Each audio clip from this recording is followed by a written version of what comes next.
प्यार होता है। आज भगवान श्री राम आपको श्राप दे रहे होंगे कि तुम हमारे भक्त को अपमानित कर रहे हो।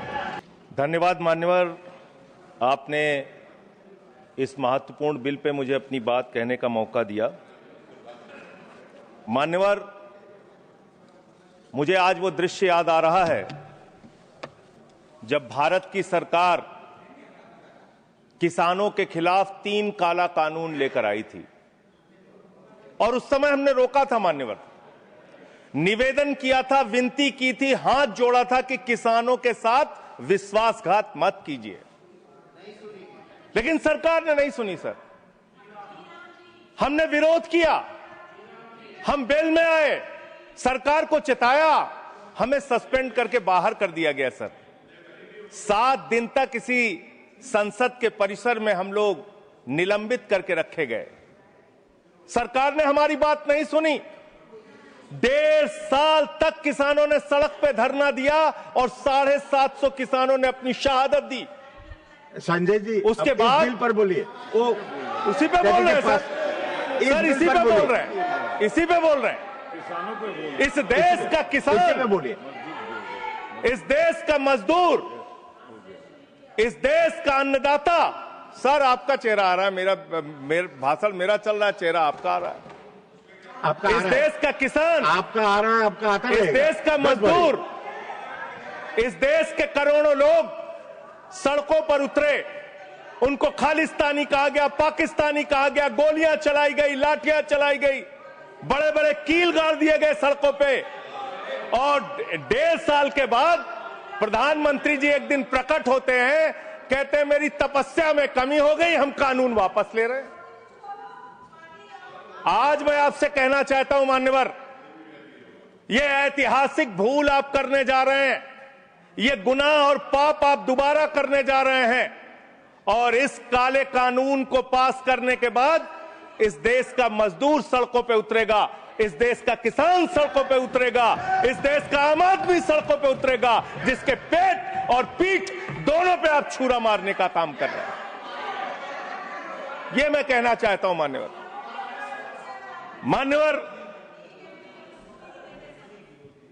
मान्यवर, यह बिल किस मंशा और उद्देश्य के तहत लाया गया है? इस बिल को आपने कह दिया जी राम जी बिल है, जी राम जी बिल है। भगवान श्री राम का नाम लेके कितना गुनाह आप अपना छिपाना चाहते हैं, कितना गुनाह छिपाना चाहते हैं? राष्ट्रपिता महात्मा गांधी से आपको क्या समस्या है मान्यवर? अरे वो राष्ट्रपिता महात्मा गांधी इतने महान है, इतने महान है, इतने महान है कि दुनिया के 80 देशों में उनकी प्रतिमा लगी हुई है मान्यवर, 80 देशों में। और जब G20 का सम्मेलन हुआ, दुनिया के तमाम राष्ट्राध्यक्ष आए, दुनिया के तमाम प्रधानमंत्री और राष्ट्रपति आए, तो भारत के प्रधानमंत्री को मजबूर होकर उसी राजघाट पर महात्मा गांधी के सामने सर झुकाना पड़ा। वो गोलवरकर की समाधि पे नहीं गए, गांधी की समाधि पे गए। वो गोडसे की समाधि पे नहीं गए, गांधी की समाधि पे गए। मान्यवर, राष्ट्रपिता महात्मा गांधी जो राम राज्य की कल्पना करते थे, राष्ट्रपिता महात्मा गांधी जो रघुपति राघव राजा राम का पाठ करते थे, राष्ट्रपिता महात्मा गांधी जो भगवान श्री राम के सच्चे भक्त थे। और याद रखिएगा मान्यवर, इस सरकार को आपके माध्यम से कहना चाहता हूं, भगवान को अपने भक्त से बहुत प्यार होता है। आज भगवान श्री राम आपको श्राप दे रहे होंगे कि तुम हमारे भक्त को अपमानित कर रहे हो, तुम अपने भक्त को, तुम हमारे भक्त को अपमानित कर रहे हो। भगवान श्री राम आपको जरूर श्राप दे रहे होंगे मान्यवर, मैं शिवराज सिंह जी चौहान कृषि मंत्री जी को अटल जी के एक घटना से याद दिलाना चाहता हूं, राम के नाम का महत्व। एक उनके प्रतिद्वंदी ने बयान दिया मान्यवर, राजनीतिक प्रतिद्वंदी ने। उस प्रतिद्वंदी ने कहा, अगर अटल जी को पूजा करनी है तो मेरी पूजा क्यों नहीं करते? मेरे नाम में भी राम लिखा हुआ है। अटल जी ने उसको जवाब दिया, राम हमारे लिए मर्यादा के प्रतीक हैं, राम हमारे लिए आदर्श हैं, राम हमारे लिए आराध्य हैं, राम हमारे लिए देवतुल्य हैं। अरे राम वो हैं जो पिता का वचन निभाने के लिए 14 वर्ष तक वनवास में रहे। राम वो हैं जिसने लंका का नाश किया। और राम चरित्र का नाम है, राम मर्यादा का नाम है, राम आदर्श का नाम है। राम के नाम में चरित्र होना चाहिए, वरना तो हराम में भी राम लिखा हुआ है, वरना तो हराम में भी राम लिखा हुआ है। इसलिए राम का नाम लगा लेने मात्र से आपके गुनाह नहीं छिप जाएंगे। सुखराम नाम था ना मान्यवर, बेड के नीचे रुपया मिला था, बेड के नीचे रुपया मिला था। और मैं सोच रहा था कि जब क्या इस जी राम जी योजना से आप भगवान श्री राम का सम्मान कर रहे हैं या अपमान कर रहे हैं? आप भगवान श्री राम का सम्मान कर रहे हैं या उनको गली मोहल्ले गांवों में बदनाम कर रहे हैं? मैं पढ़ रहा था, एक खबर मिली, राजस्थान में मनरेगा योजना में 200 करोड़ का भ्रष्टाचार। मैंने पढ़ा गुजरात में 500 करोड़ रुपए का भ्रष्टाचार। ये सारे कागजात हैं। मैंने पढ़ा उत्तर प्रदेश में मनरेगा योजना में मजदूरों के नाम पे हजारों करोड़ का भ्रष्टाचार। हरियाणा में मान्य हजारों करोड़ का भ्रष्टाचार। सर योजना पे बोल रहा हूँ, सर योजना पे बोल रहा हूँ। सारा कागज चाहिए आपको, इनके भ्रष्टाचार का कागज चाहिए सर दे दूंगा, इनको दे दूंगा। लेकिन अब मैं सोच रहा था कि अब अगर चर्चा होगी तो क्या चर्चा होगी? लोग क्या कहेंगे? अरे भाजपाइयों ने जी राम जी योजना के तहत 1000 करोड़ का भ्रष्टाचार यूपी में कर लिया। अरे भाजपाइयों ने हरियाणा में 500 करोड़ रुपए का भ्रष्टाचार जी राम जी में कर लिया। अरे भाजपाइयों ने महाराष्ट्र में जी राम जी के नाम पे करोड़ों का भ्रष्टाचार कर लिया। हाइपोथेटिकल बात कर रहे हैं। भाजपाइयों ने गुजरात में तो क्या बोलूं सर? क्या आपत्ति है इनको सर? क्या बोलूं? जी राम जी ना बोलूं सर? अब तो गुजरात में सैकड़ों करोड़ का भ्रष्टाचार भाजपाइयों ने जी राम जी के नाम पे कर लिया।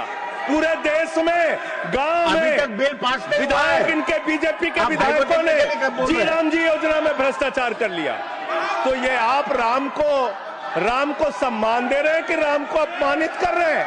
आप राम को अपमानित कर रहे हैं। अरे बैठ जाओ, चंदा चोरी की है तुम लोगों ने, बैठ जाओ, चंदा चोरी की है तुमने भगवान श्री राम के नाम पे चंदा चोरी की है। बैठ जाओ, नहीं जाएगा। बैठ जाओ। It's not going on. मान्यवर देखिए हमारा समय खा रहे हैं सर ये लोग।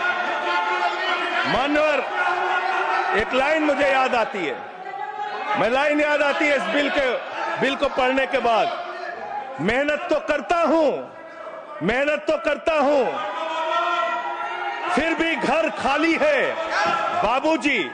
मेहनत तो करता हूं फिर भी घर खाली है बाबूजी। मिट्टी के कुछ दीपक ले लो, दिवाली है बाबूजी।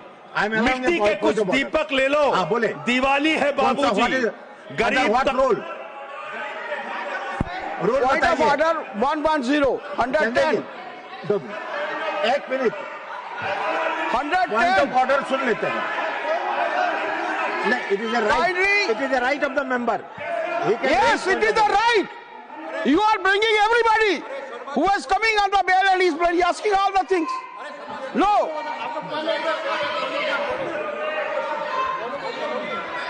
आप अंडर व्हाट रूल? अगर बिल के साथ या बिल से रिलेटेड नहीं है और रिकॉर्ड में नहीं जाएगा, तब मैं यही कहना चाहता हूं, kindly refer the scope of the debate.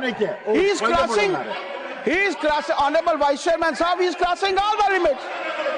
There is no mention, either it should be He should speak against the bill or in favor of the bill. पहले उनको तो दे। मान्यवर बैठिए, either he should speak in favor of the bill or he should speak against the bill. He is not speaking against the bill. He is speaking against the Ram.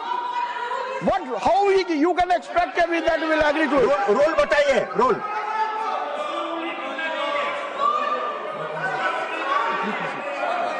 ठीक है, संजय जी कर देते हैं बोलने। Sir LOP wants to speak. जब आपने उनको allow किया एलओपी को करिए। आपका समय कम है, उनको अलाउ, आपका समय से जाएगा है? आपका समय जो से सर उनका हमारे में से आपका समय पॉज से गिना कीजिए जाएगा। सर, पॉज कीजिए।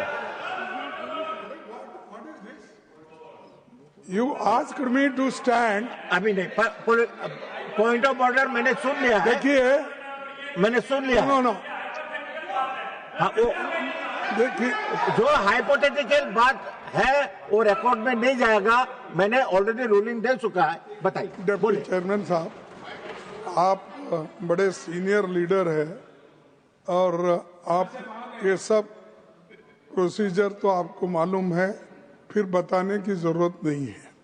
लेकिन मैं आपसे विनती करता हूं कि जब वो खामोशी से बात कर रहे हैं और क्या मार रहे हैं क्या? देखिए, वो खामोशी से बात कर रहे हैं, सुनिए।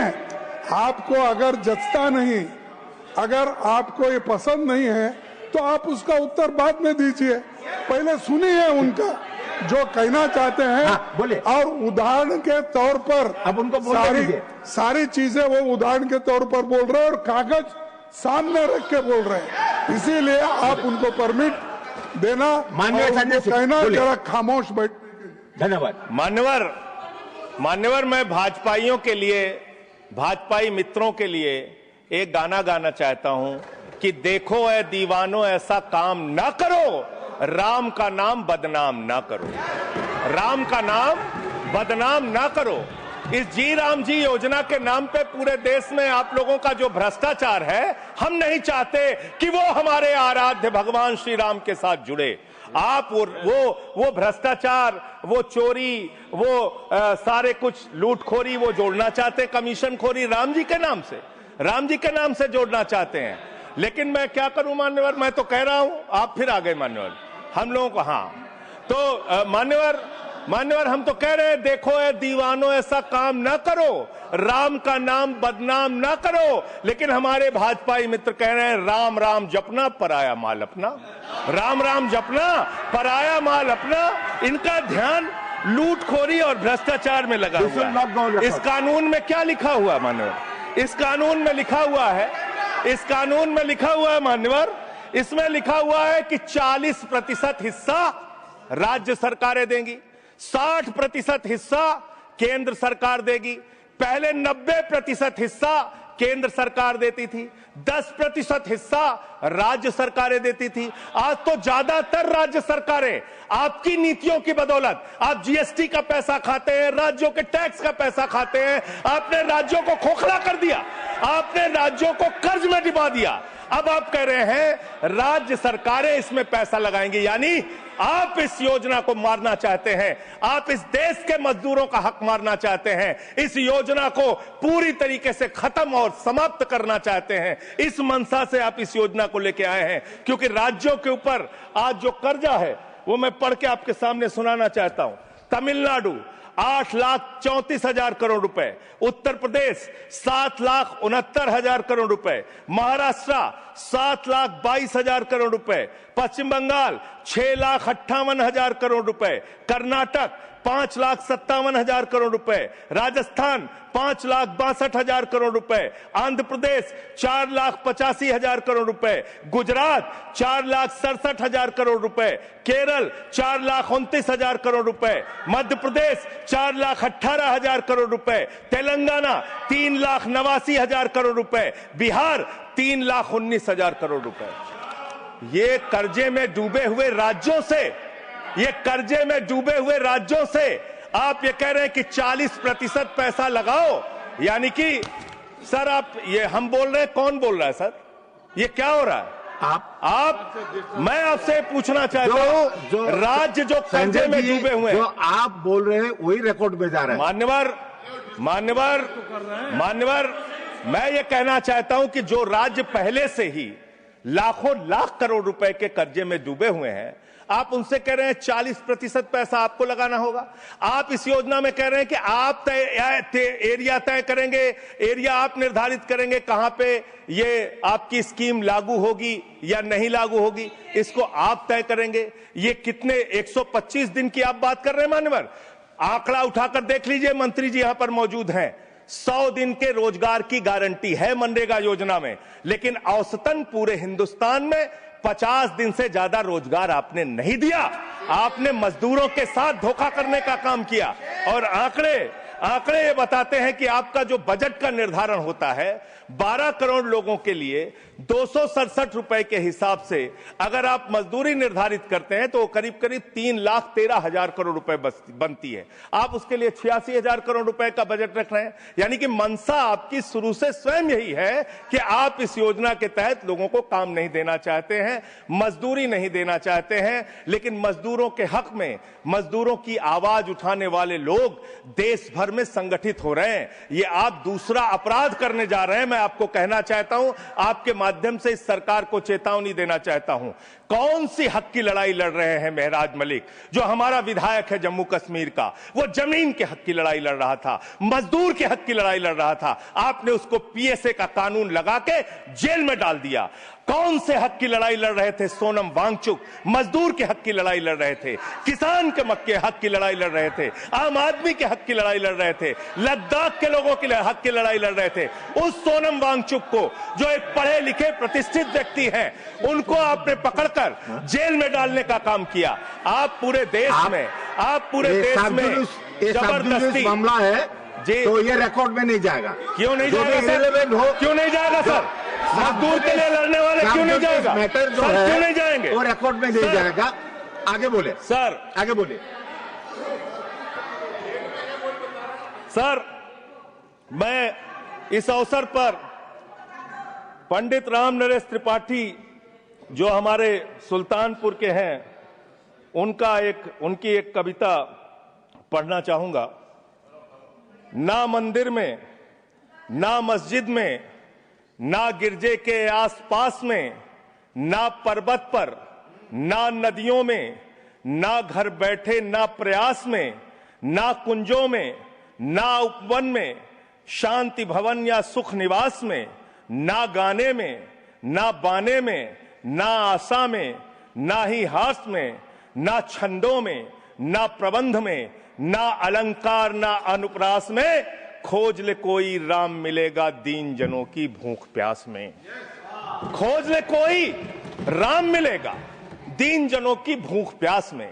आप दीन जनों को भूखा रख के, उनकी मजदूरी छीन के, उनके हाथ का काम छीन के, उनका रोजगार छीन के, आप चाहते हैं उनके पेट पे लात मार के, आप चाहते हैं कि आप सिर्फ इस योजना का नाम बदल देंगे, इस योजना का नाम बदल देंगे तो पूरे देश में आपका महिमा मंडन हो जाएगा। अब आपका ये नकली काम इस देश के अंदर चलने वाला नहीं है। पूरा देश आपकी सच्चाई जान चुका है मान्यवर। पिछले दिनों मैंने पदयात्रा शुरू की थी अयोध्या से लेकर सरयू से संगम तक। अयोध्या में किसान आए हमारे पास, बहुत सारे किसानों ने आकर कहा किस तरीके से अयोध्या के अंदर किसानों की जमीनों का कब्जा किया जा रहा है प्रशासन के द्वारा, भारतीय जनता पार्टी की सरकार के द्वारा। वहां पर किसानों के ऊपर लाठियां चला के, गोलियां चला के, बुलडोज करके उनकी जमीनें औने पौने दामों में ली जा रही है मान्यवर। औने पौने दामों में उनकी जमीनें ली जा रही हैं। और वो जमीनें मान्यवर वो जमीनें जो ली जा रही हैं किसानों से, वो जमीनें बड़े बड़े बिल्डर को बेची जा रही हैं, किसानों से 5 लाख रुपए बिस्वा जमीन ली गई अयोध्या में। अरे सुनो ध्यान से, किसानों से 5 लाख रुपए बिस्वा अयोध्या में जमीन ली गई और लोढ़ा ब्रदर्स ने उसी जमीन को प्लाटिंग करके 1 करोड़ 80 लाख रुपए में बेचा। आप धंधा कर रहे हैं, प्रभु श्री राम के नाम पे आप धंधा कर रहे हैं, अयोध्या के लोगों को लूटने का काम कर रहे हैं, अयोध्या के किसानों को लूटने का काम कर रहे हैं। इसीलिए अयोध्या के लोगों ने आपको हराया, इसीलिए अयोध्या के लोगों ने आपको हराया। और यही आपका चरित्र रहेगा तो पूरे देश में जनता आपको जवाब देगी, जनता आपको हराने का काम करेगी। ये मजदूरों का हक मारने का काम जो आप कर रहे हैं, इसको बंद कीजिए। मानवर, मैं अंतिम बात कहना चाहता हूं, मानवर बोले, जब ये मनरेगा योजना लाई गई तो इस बिल को अस्थायी समिति में भेजा गया था। आज जब आप नई योजना लेकर आ रहे हैं, इसको अस्थायी समिति में आपने क्यों नहीं भेजा? क्या आप छिपाना चाहते हैं? क्या आपकी मंशा है? ये आप बताइए। और अंत में इन्हीं लाइनों के साथ कि हम मेहनत कश इस दुनिया से जब अपना हिस्सा मांगेंगे, एक बाग नहीं, एक खेत नहीं, हम सारी दुनिया मांगेंगे, इस देश का मजदूर आपके खिलाफ खड़ा होगा, अपनी आवाज को बुलंद करेगा। इंकलाब जिंदाबाद, वंदे मातरम, जय श्री राम। तो दर्शकों, अभी आपने देखा कि सदन में आपके सांसद संजय सिंह ने किस प्रकार से बीजेपी समर्थित सरकार पर हल्ला बोला और उन्होंने मनरेगा की जी राम योजना पर काफ़ी सारे मुद्दों पर प्रश्न उठाते हुए किसानों के हक की बात की, जवानों के हक की बात की और ये कहा कि अयोध्या में किस प्रकार से किसानों की ज़मीनें ली जा रही हैं। अब से 5 लाख रुपए बिस्सा लेकर 1,80,00,000 रुपए बिस्सा की दर पर लोढ़ा ब्रदर्स बेच रहे हैं। इसके साथ साथ उन्होंने किसानों की उन योजनाओं पर भी चर्चा की जो उन्हें 267 रुपए की मजदूरी देती है और 100 दिनों की योजना के बदले अब उन्हें सिर्फ 50 दिनों का ही काम मिल पा रहा है। संसद में बोलते हुए विपक्ष पर हल्ला बोलते हुए सरकार पर काफ़ी महत्वपूर्ण मुद्दों पर ध्यान आकृष्ट किया और काफ़ी ज़्यादा उन प्रश्नों को उठाया। तो संजय सिंह ने ये भी आरोप लगाया कि आप प्रभु श्री राम का नाम बदनाम कर रहे हैं और आप उनके माथे पर अपनी राजनीति चमका रहे हैं। आप चंदा चोर हैं, आपको चंदा चोरी करके इस तरीके से लूट की सरकार बनाई है और आपने राज्यों के ऊपर ज़्यादा बोझ लाद दिया है। 60% पैसा अगर आप लगाएंगे तो 40% पैसा राज्यों को लगाना। वो राज्य जो कि पहले से ही कर्ज में दबे हुए हैं और अब उनके ऊपर कर्ज का बोझ और ज़्यादा पड़ जाएगा। उसमें भी आपने ये कह दिया कि उन राज्यों में उन योजनाओं का जो ज़मीन का सीमा का फैसला है वो भी आप करेंगे। तो संजय सिंह के इस तरह के आरोपों पर बीजेपी की सरकार जो है चुप रह गई, उन्होंने कुछ अब तक जवाब नहीं दिया है। तो आप संजय सिंह के इस आरोप पर, संजय सिंह के इस बयान पर क्या कहना चाहेंगे? क्या आप सांसद संजय सिंह का ये बयान सच था, सही है, या संजय सिंह के इन आरोपों पर आप खंडन करते हुए अपनी राय और अपने विचार रखना चाहेंगे? कमेंट करें अपनी राय और अपने विचार आप बॉक्स में ज़रूर बताएं। अगर आपको ये वीडियो अच्छी लगी है तो इसे एक लाइक करिए, चैनल सच्ची घटना को सब्सक्राइब कीजिए और बेल आइकन को ऑल पर सेट कीजिए। देश, दुनिया और जुर्म की ताज़ा तरीन खबरों के साथ हम आपसे फिर मिलते हैं। तब तक के लिए आप सभी का बहुत बहुत धन्यवाद। समापन करते हुए उन्होंने जय श्री राम का उद्घोष लगाते हुए एक आईना तक दिखा दिया। तो हम भी आपसे विदा लेते हैं, एक नई प्रस्तुति में फिर मिलते हैं।